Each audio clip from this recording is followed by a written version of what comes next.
Thank you, sir. I'm thankful to you for giving me this opportunity to speak on this important bill. In this year of Azadi Ka Amrit Mahotsav, where we are celebrating our human accomplishments, I feel the time has come not only to celebrate but also to resolve today that we will leave no stone unturned to protect, preserve, and enhance our natural heritage in this Amrit Kal. I am sure the Environment Ministry is doing something on this and would be happy if the Honourable Minister shares with this House what his ministry is doing to protect, preserve and enhance our natural heritage, biodiversity, and what plans it has for these in this Amrit Kal. Sir, the House should feel proud, rather the entire country should feel proud, that in spite of India having just 2.4% of the world's landmass, we are contributing more than 8% to the world's biodiversity.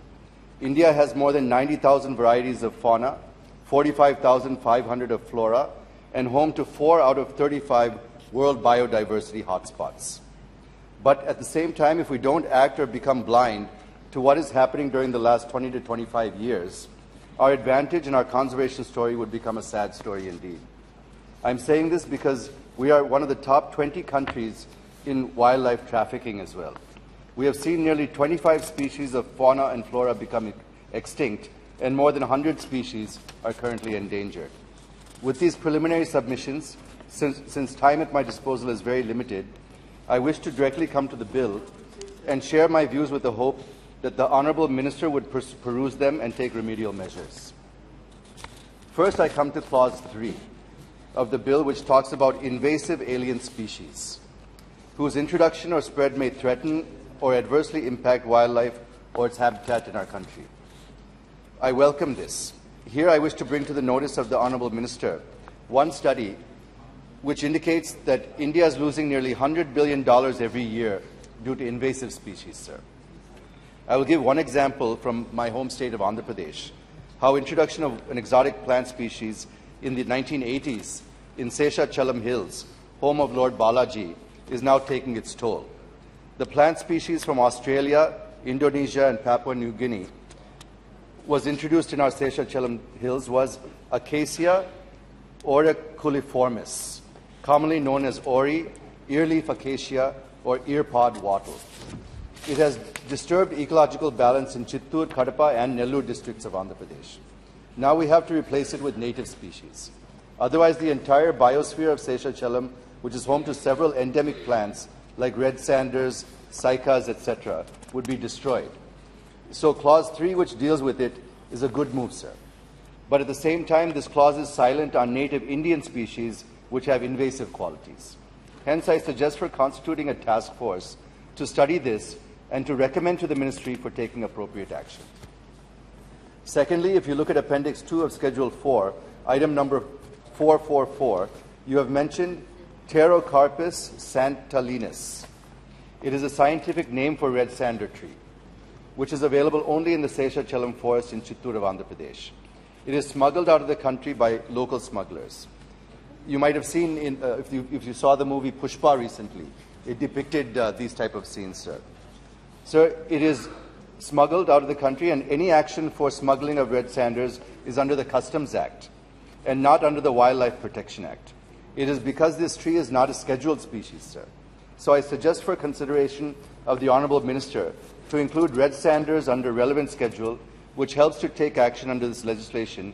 Thereby we can reduce smuggling and save red sanders from extinction.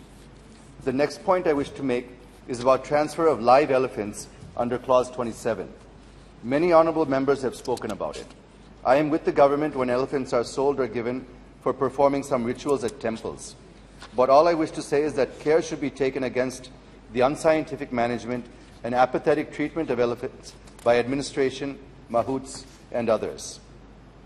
I am worried because 29 captive elephants died in 2021, and in 6 months of this year, 3 elephants have died in captivity.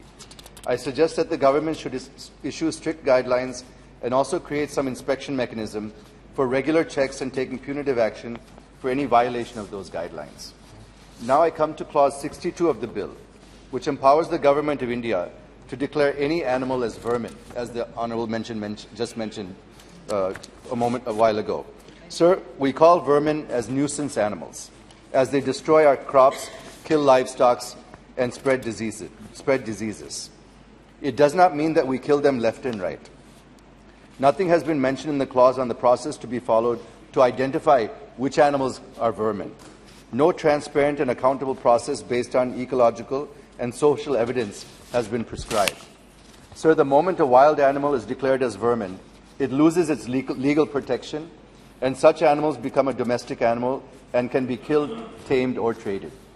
I feel it will have ecological consequences which will lead to imbalance, sir. Secondly, even the Supreme Court in Animal Wildlife Board versus India versus A. Nagaraja case in 2014 categorically held that every species has the right to life and security with some intrinsic worth, honor, and dignity.